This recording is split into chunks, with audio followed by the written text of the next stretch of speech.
मेरा नाम राशिद है और मैं आज आपको बताने जा रहा हूँ कि किस तरह से आप VBA कोडिंग के ज़रिए जो भी आपके सेल्स हैं, ठीक है, उनका कलर आप किस तरह से चेंज करवा सकते हैं। इसके लिए हमें कोडिंग लिखनी पड़ेगी, ठीक है। सेम प्रोसेस है। विजुअल बेसिक में यहाँ से जा सकते हैं या Alt F11 प्रेस करना है आपने, ठीक है। आप कोडिंग में आ जाएंगे। यहाँ पे हम एक कोड बना लेते हैं, ठीक है।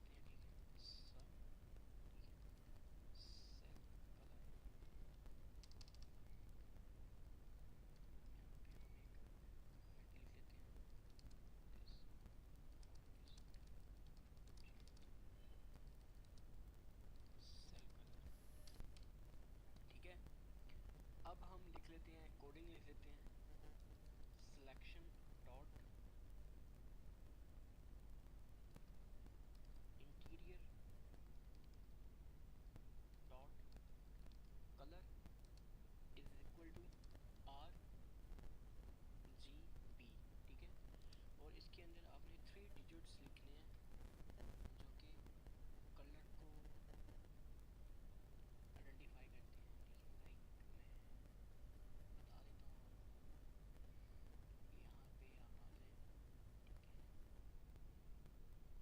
इसमें मोर कलर में जब आप आएंगे, ठीक है,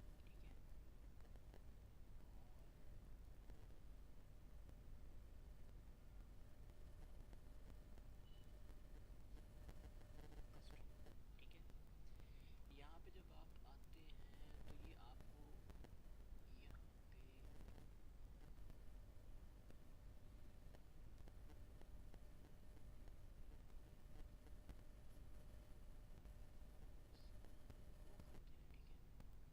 ये हैं वो 3 डिजिट्स RBG जो मैंने आपको बताए थे, ठीक है, जो चेंज होंगे। मिसाल के तौर पे अगर मैं इसमें कलर कौन सा, अगर मैं इस पे चले, इसको मैं ब्लैक करता हूँ, ठीक है, तो ब्लैक कलर रिफ्रेश करता हूँ, ठीक है।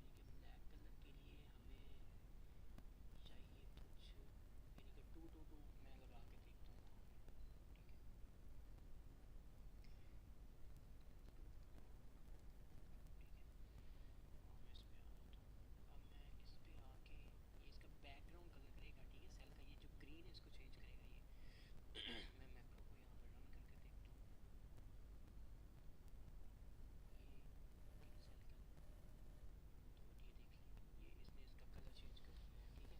तो इस तरह से आप जिस तरह भी, जो भी आपकी रिक्वायरमेंट है, जो भी आपकी नीड है, ठीक है, आप इस तरह से डिफरेंट आपकी रिपोर्ट्स हो सकती हैं, ठीक है। आप उन रिपोर्ट्स की जो है वो मैक्रोस बना के, ठीक है, तो उसको सिर्फ वन क्लिक पे सारी की सारी रिपोर्ट को जो है ना वो वन क्लिक पे आप जो है वो उसकी फॉर्मेटिंग कर सकते हैं। तो ये कोडिंग को आप इस तरह से यूज़ कर सकते हैं। आज सिर्फ यही आपको बताना था, ठीक है। नेक्स्ट हम इससे आगे बात करेंगे।